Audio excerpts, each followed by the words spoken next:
Hello everyone, this is Andrew. Welcome to Keen on America. On July 4th, 2026, America will be 250 years old. An anniversary that will, no doubt, be greeted with a mixture of celebration, contemplation, and resignation. In Keen on America, Andrew talks not just about the American past and present, but also speculates on its future. What, Andrew asks, will be the 21st century fate of this now venerable American republic? Hello everybody, it is early September 2025. I have to admit, this has been such a dramatic year. It's hard to even imagine what will happen in mid or late September. But my guest today not only knows what's going to happen, I think, the rest of the year, but in the next 100 years. His new book, it actually came out last year in 2024. It's called Journey to 2025. He is a self-styled writer, philosopher, and technologist, Gary Bengier. He's a San Francisco-based guy, and he's joining us today on a rather hot San Francisco afternoon. Gary, congratulations on last year's book. I know it's won all sorts of awards. Let's get to 2125. You're a guy with some tech background, so you know how hard it is to imagine next year, let alone the next 100 years. Why write a book about 2125? Okay. Well, Andrew, first, thanks for inviting me here. It's nice to be here with a fellow writer. I guess you've written like 5 books, and like me, you are not, I think, a techno optimist. I don't know. Maybe we're both techno realists, and maybe that's part of an answer to your question. I wanted to talk about what is possible over the next 100 years, and this was the impetus behind this book was in part because I don't think science fiction has done as good of a job of helping the average person know what is likely to happen next. And if you go back to the classic days of science fiction, you had Bradbury and others predicting geosynchronous satellites, right? And they came about. So they were very much hard science, what will likely happen. But I think most science fiction writers have maybe given up. You have the category of science fiction and fantasy. They're making of dragons, always faster than light spaceships. And I think that's because it's very hard to predict the future. But unfortunately, science fiction does not do as good of a job of trying to realistically portray what will happen. And so this book, Journey to 2125, that's one of the reasons why I wrote it. Is it odd that it seems to be increasingly that the people who predict the future most accurately aren't science fiction writers? Somebody like Margaret Atwood, for example, comes to mind. She was on the show a couple of years ago. She's anything but a science fiction writer.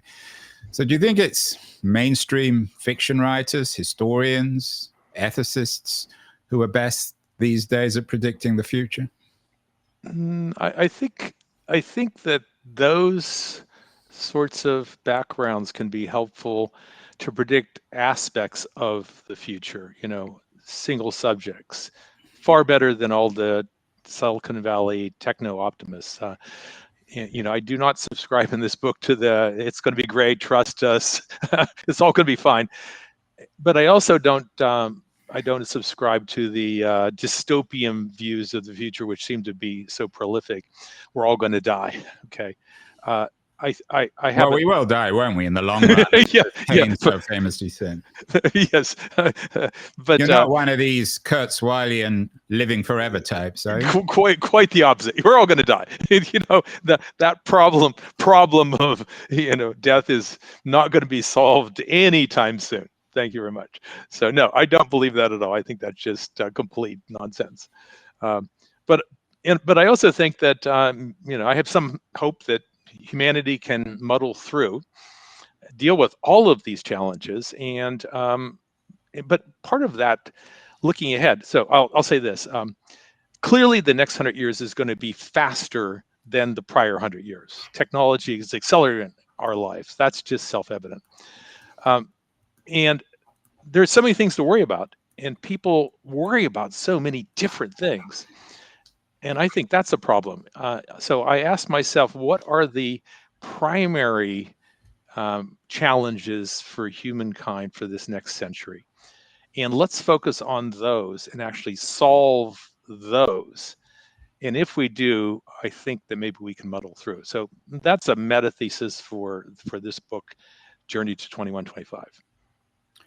Yeah, maybe we should think about worrying faster. The Toefflers, of course, wrote their famous book about speed in the last part of the 20th century. They were very prescient. So I know you've written extensively on all the various threats to humanity, although you're not as you note, an apocalyptic thinker. You wrote an interesting piece about avoiding the apocalypse. When you sat down, Gary, to write Journey to 2125, what were the issues that you wanted to address? What are the subjects that you're worried about, but maybe a little bit slower and more coherently than others? Okay, well, that's a great question. So let me answer that a little bit in a longer way by first describing what got me into this subject, and that was my first novel, which is Unfettered Journey, which was released in 2020 in the height of COVID, etc. That's a book about the farther future in the year 2161, roughly 130 some years in the future. And it won all sorts of awards, 14 awards. So yes. Congratulations on that. Yeah, thank you. It was including the Eric Hoffer Award, so best philosophical, best spiritual fiction, best adult fiction, best science fiction. It covered all those topics because that is a book that was inspired by my research in philosophy of mind. I went back to school after a 25-year career in tech. And among other things, I earned a master's in philosophy, focused on theory of mind, philosophy of mind. And I was deeply thinking about consciousness and what is human consciousness. You're an ambitious guy, but Gary, most people, I don't think, would have the nerve to describe themselves as a philosopher. I mean, when you think of philosophers, you think of Wittgenstein or Plato or Socrates or maybe Hannah Arendt, but you certainly is that your choice, or are those your marketing folks who have chosen to call you a little bit of both? Yeah. But so yeah, who are your philosopher heroes? What tradition were you most influenced in when you went back to school? I think Bas van Fraassen, who is a celebrated philosophy of science professor previously at Princeton, also was at San Francisco State. So it's more of an empirical tradition, thinking about philosophy. Jerry Fodor, who was at Rutgers, I deeply admired. And then Jaegwon Kim, who posed a really difficult problem in causation that really got me thinking. And it was such an absurdist conclusion that they reached in this question of causation that I realized it absolutely had to be wrong, but it did not seem to be any way to show that could be. Gary, coming back to the great challenges over the next 100 years, what you are worrying about in a coherently slow way, it seems to me, for what it's worth, that one of the great questions is, particularly in terms of philosophy, is for us humans, well, we've got to figure out two things. Firstly, what's going to distinguish us from smart machines? And secondly, what our value is. Are those two issues that you address in Journey to 2125? Those are the particular issues that I addressed in Unfettered Journey, because it's farther in the future when I do think we will have a case where we will have AI and robotics that will take all of our jobs. And when we do not have jobs, then how do we find meaning and purpose in our lives? And so in that farther future, when I think that is highly likely to happen, that's a major question. Did you, coming back, I want to mostly talk about 2125, but did you, sure. I know the book got lots of awards, but did you missed something? It came out in 2020. I'm not sure when ChatGPT 3 came out, but we, as you know better than I do, you're living in San Francisco, you're a former tech exec. AI now is all the rage on every front. Had you known, if you were writing Unfettered Journey today in 2025, do you think you would have extended that AI future so far into the future, more than 150 years? I think the answer is no. I would not have written Unfettered Journey any differently. And here's why. I will say this about Journey to 2125, which is the prequel that covers, roughly the next 100 years, that precedes in time what happens in the other book. And I wouldn't change the second book, because I think that, let me say this about the current rage about AI. That came out in 2022 with the ChatGPT moment. And I think that this wave of AI will cause a lot of change to the global economics. It will cause a lot of jobs to go away. But I don't believe that this wave from AI will dramatically reduce the total number of jobs. I think we will find new jobs to replace the old ones. It will totally change what jobs are out there. But I don't think this is the one that will be interesting. Maybe that can be the subject of your third book. So I apologize if I keep on interrupting you. I'm pushing you ahead. Okay. Let's get. I want to get to 2025. I'm eager to get there, Gary. Okay. At least you're going to get me there. I probably won't get. I certainly won't get there in my own body. Okay. So if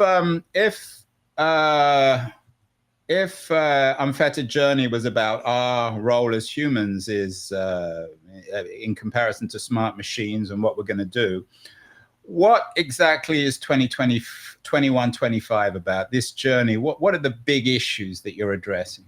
Okay, so by 2125, here are some of the challenges. Let's start with the first one that we were talking about. I think there'll be this first wave of AI that will not end up with a tremendous loss of jobs. But I think that there'll be a second wave when AI is truly embedded in robots, and that these machines are ubiquitous, walking around among us. And when that happens, that wave will destroy the massive amount of human jobs. And actually, I'm a little concerned that we go through this wave and it doesn't happen. And then humankind sits back and says, well, it didn't happen again this time. It didn't happen under the Industrial Revolution. It didn't happen when we, switched from horses to automobiles. We've had these waves. It doesn't look like it's going to destroy waves, but all of the jobs. But I'm afraid that would be a wrong conclusion, that when AIs are embedded in robots and robots are ubiquitous, then we have this tsunami of job loss. So that is one of the great challenges over this next 100 years. And so I'm just curious, Gary, you mentioned before that you were a little frustrated with the quality of science fiction writing, which is why you got into the field. Did you ever have the chance to read a book which I thought was excellent, a book called Clara and the Sun by Kazuo Ishiguro, which I think really begins to address this future. Did you read that? Yeah, I did. And I love that book. He's such a wonderful writer. And that gives you that book gives an insight into an idea of an AI starting to understand consciousness, becoming conscious. But my study in philosophy of mind suggests that turning into real consciousness is something that I think is interesting for science fiction in that book. I don't think it will happen.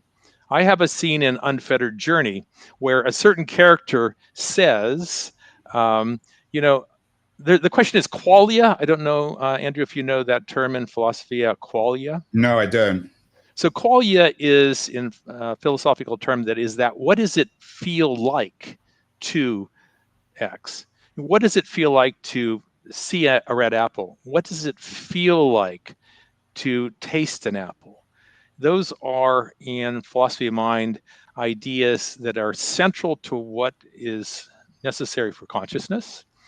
And so I use a scene where a certain robot it says, oh no, I completely understand apples. I can tell you all of the 37 constituent parts of it. But the hero in that book basically says, you don't understand apples. Okay. You don't understand truth. You don't understand any of these fundamental things that are requisite for consciousness. And that's actually my conclusion studying philosophy of mind. I think that in philosophy of mind, there's what's called the hard problem of consciousness. That's a phrase from David Chalmers. And I think we are so far away from consciousness in those machines that, and so I think that's an error that's popular science fiction promulgates out there, that it's just around the corner. And Silicon Valley promulgates that with their boosting AGI, artificial general Yeah, we intelligence. had Gary Marcus on the show last week, who, of course, is one of the great skeptics of AGI.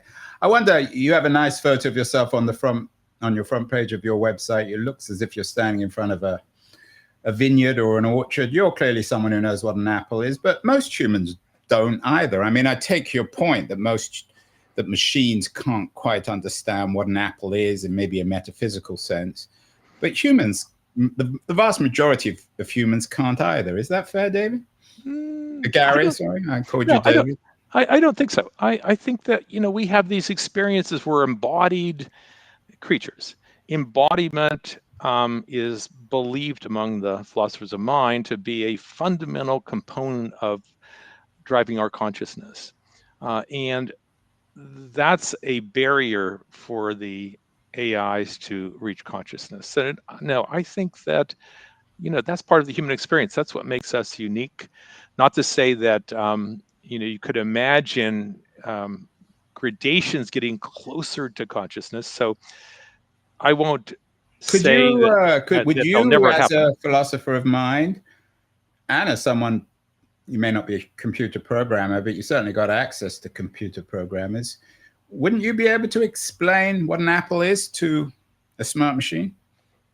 Well, my undergraduate degree was computer science and decision theory, operations research, and I was a coder early on in my career. So yeah, I know, I understand exactly how those machines are programmed, and they are just ones and zeros at the most basic level, So that too, and I think this was Ishiguro's point, although it was a darker point, because it was harder and harder to tell the difference between humans and machines in Clara and the Sun. So let's go back on the road to 2125. So great. What are the other issues, Gary?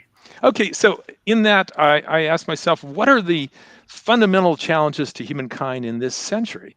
And part of my concern was that folks weren't focusing on them. So they are avoiding wide-scale nuclear war. And two is climate change, right? We know that one. But why are those two sort of linked together? Because there's lots of folks beating a drum between the U.S. and China, as an example, and looking at some inevitable conflict. There's lots of concern about China deciding to take Taiwan, and will that lead to a confrontation that could get out of control?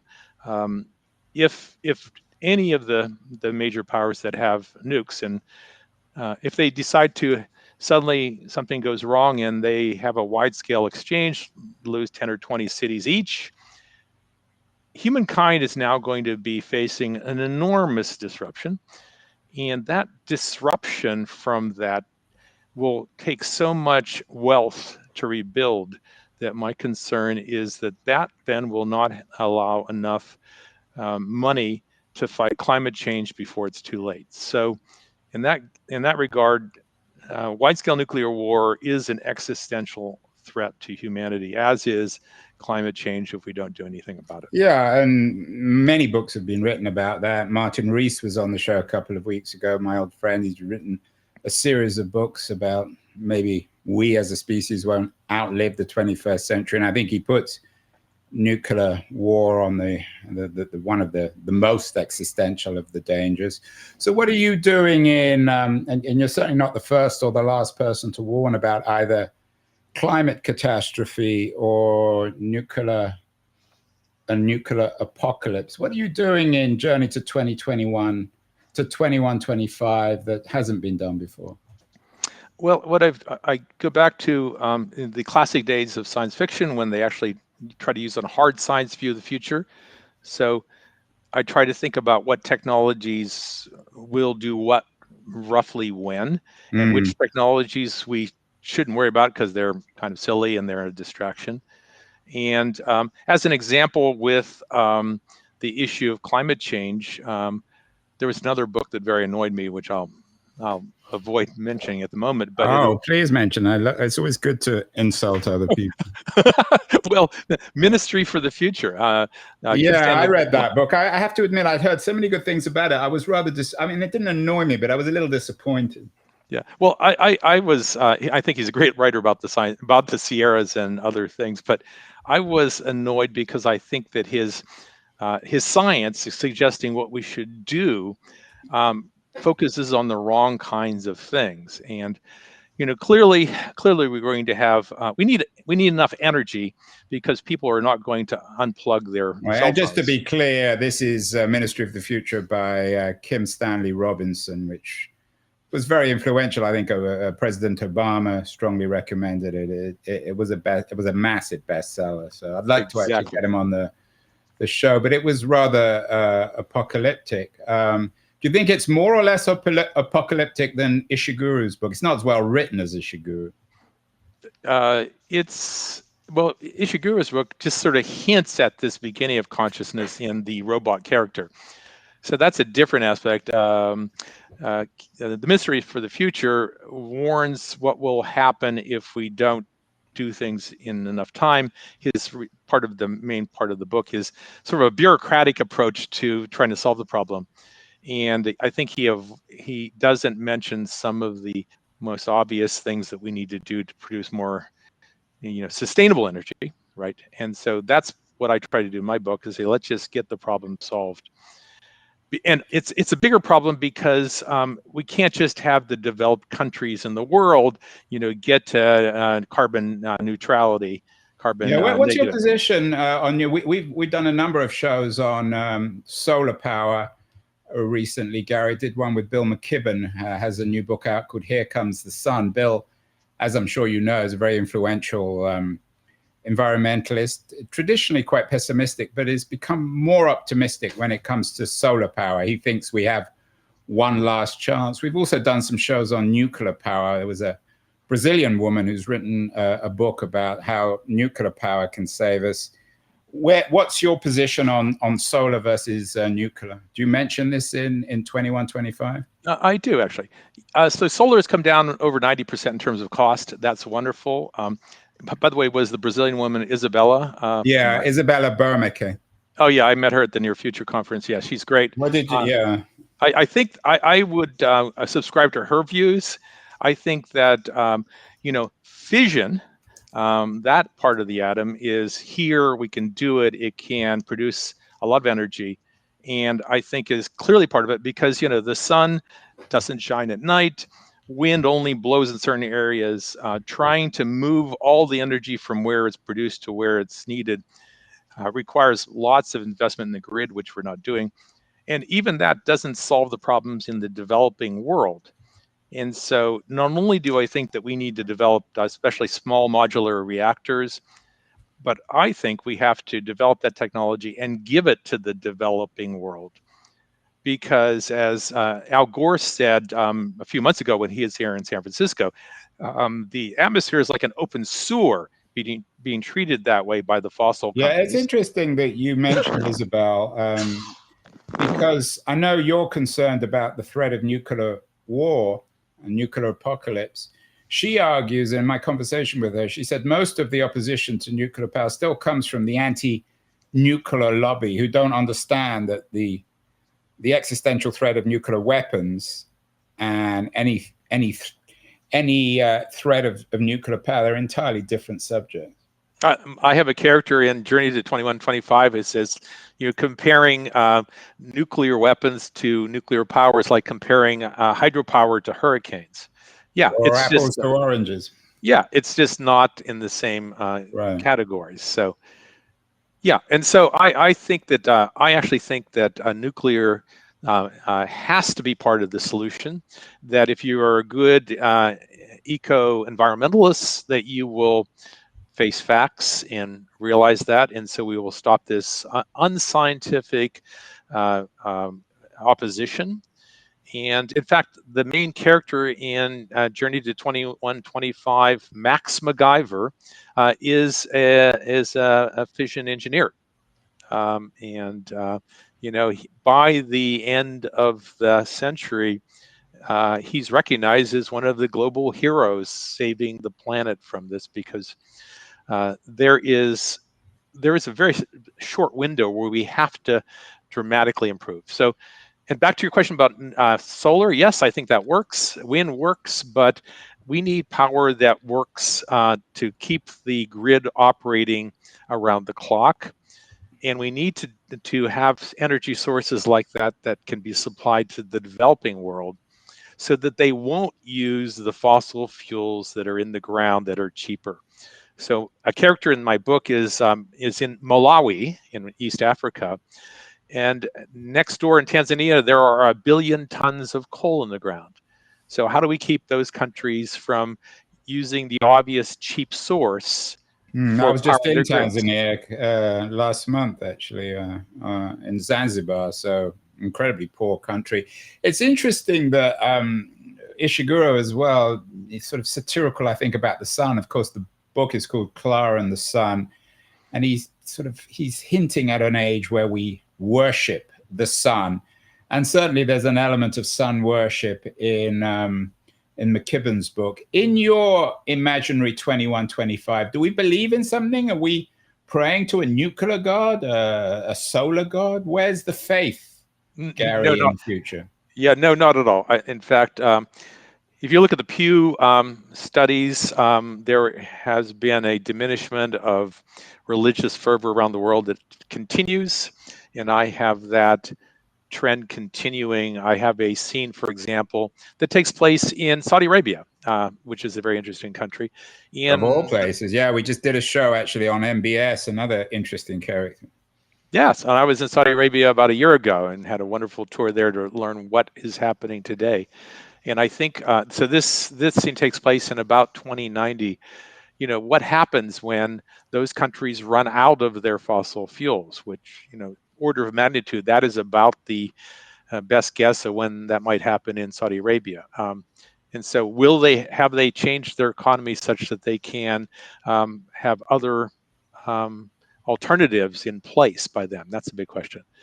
And so there is a character there that talks about some lack of faith, as in his youth in that country. So one of the things, Gary, that Silicon Valley doesn't always do very well, especially ex-technologists like you is address the issue of freedom and democracy. Of course, MBS is a wannabe enlightened despot, for better or worse. It'd be interesting to see whether he succeeds.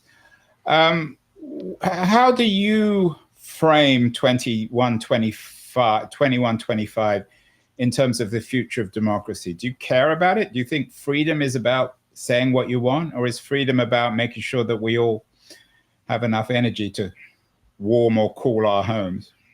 Well, you've hit on another of the list of the biggest challenges for this century. One of them is protecting democracy, and the other one, I'll talk about that in a minute. Two characters, Wyatt and Lily, are a couple, past the year 2050, and they are worrying about that because think of the economics. When robots become more ubiquitous, when robots can build the robot factories that build the robots, we have a tremendous change in our economic system. Today, if you think about our economy, it's based on productivity, which is measured on labor. It's how much can each per capita can be produced by the economy. But when you have a situation when robots build the robot factories that build the robots, you suddenly have a gazillion robots. So Andrew, you could have 20 robots taking care of you. But in that case, the question is, who owns the robot factories? Who takes care of the robots, in other words? Well, the robots can take care of the robots, but who owns the robot factories that controls all of the wealth in the economy? Yeah, it's Sam Altman, isn't it? He owns everything. Or a guy named Elon, who I think Yeah, was pushing the value of Tesla because he gave, at least as my reading, he was giving some suggestions that Tesla becomes that company. Yeah. So, are you concerned with the Tesla? With that was a slip there. With the Elons and the Sam Altmans of the future, is that the way? At least in the future, we need to protect ourselves from democracy and making sure that the Elons and the Altmans of the world don't own the future, quite literally. Yes, and so back to the book, Journey to 2125. One of the characters, Harper, she's building robot companies, right? So, and I wouldn't say she is exactly one of your of the good guys in the book. So yes, part of the idea of Journey to 2125 is to make these challenges and this march of technology feel real and authentic through the eyes and experiences of real people. So that's why this book takes place in 2125. It's opens with the story of a grandfather who was born this year, 2025. So he's 100 years old. And his long separated grandson shows up on his doorstep and wants to know something about his family and why his parents ran off to the commune. And so Max MacGyver, the grandfather, tells the family secrets. And in doing so, he's telling a family saga over 4 generations. And Max says the MacGyver family is, quote, more than a footnote.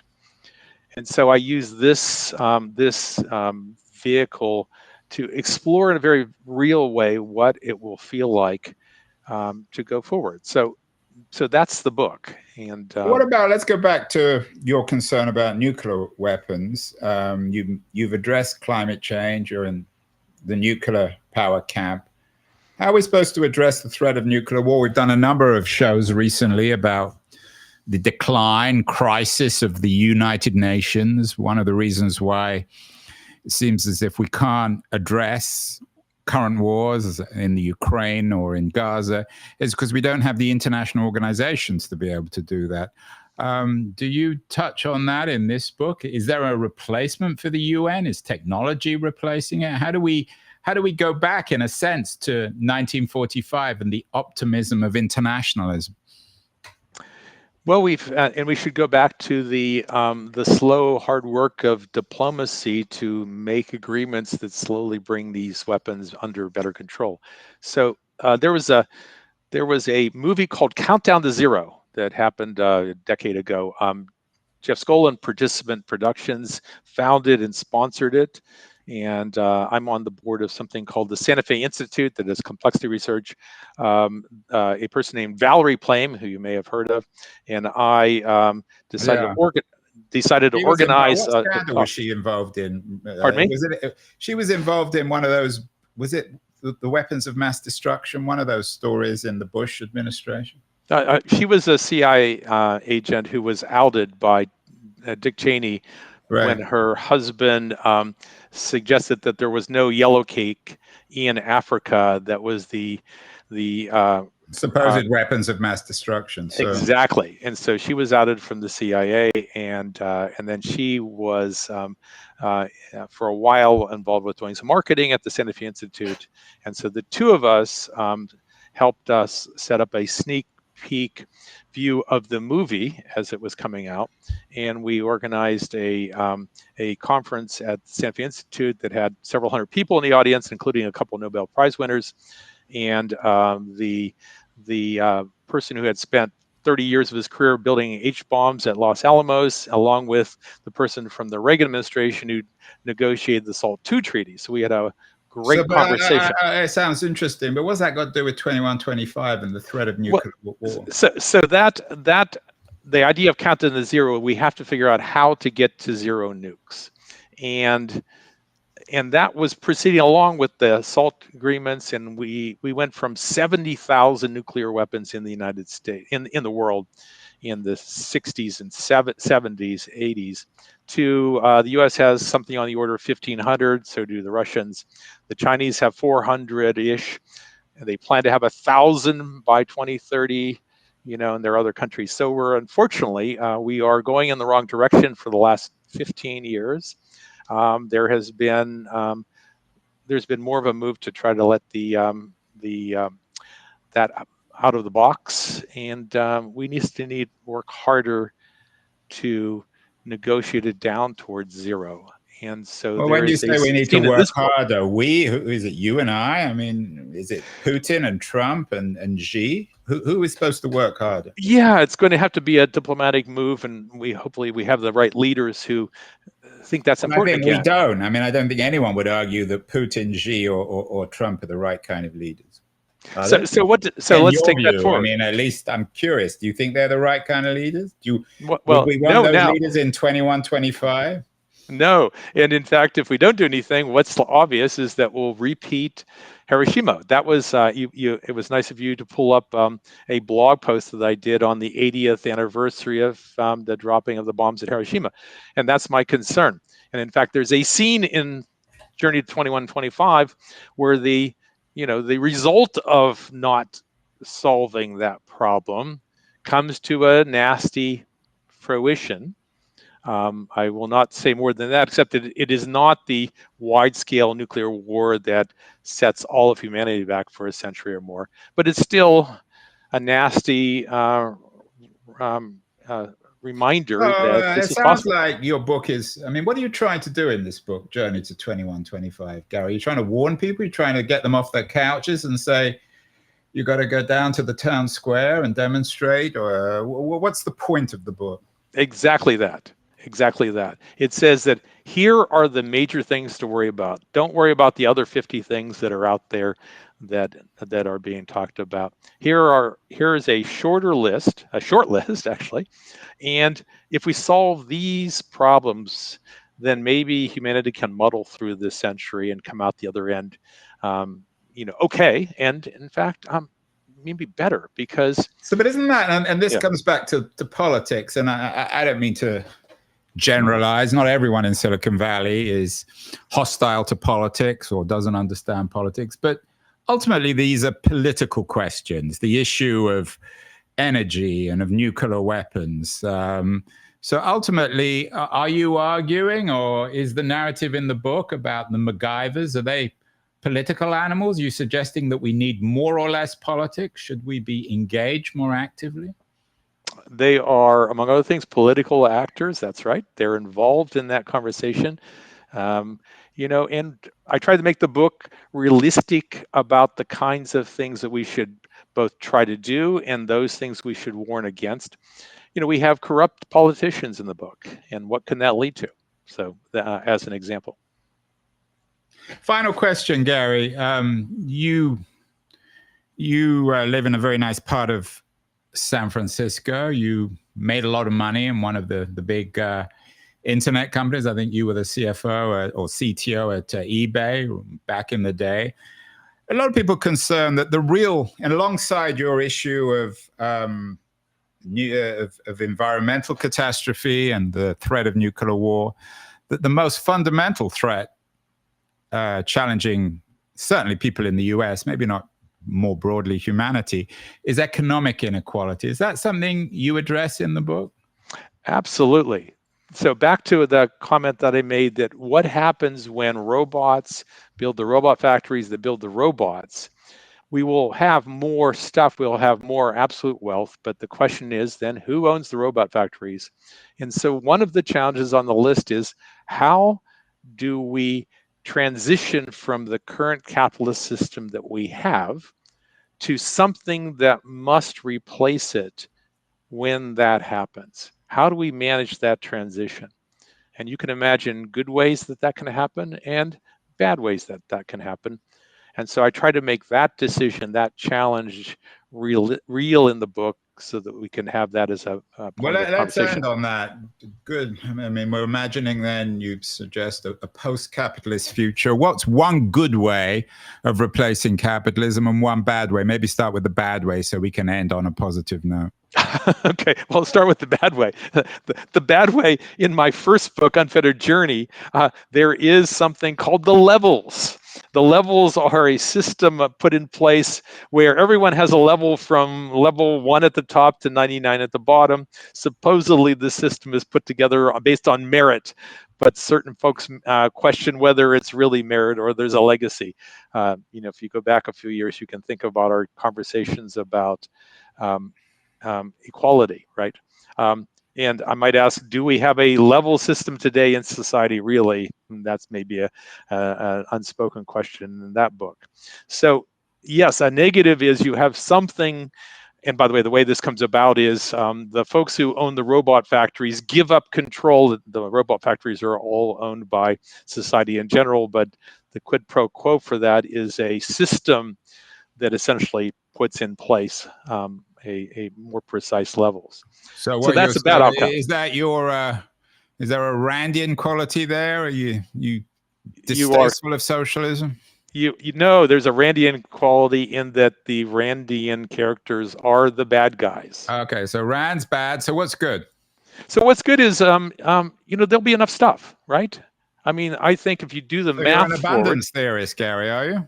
Well, I think no. If you do the math forward, I think we'll have on the order of 5 to 10 times as much stuff in another 100 and some years per capita, because when robots are making stuff, we have all those robots. So then the question becomes an allocation question, and I think there's lots of ways that we can have a much more equal allocation of all of that wealth. And so is that utopian view completely possible? It's a little bit possible. It's mostly constrained by human tendencies. And so, that's the big question. How will that be resolved? Sun, in a way, we did McKibben's book, and then a different kind of sun is coming. I think in Gary Bengier's book, Journey to 2125. Very interesting conversation, Gary. Congratulations on all the awards you've won for your 2 books. I know there's a third book. I'm sure there's a third book coming, so we'll have to get you back on when that comes out. Thank you so much. Thanks so much. It's been a delight to be talking to you today.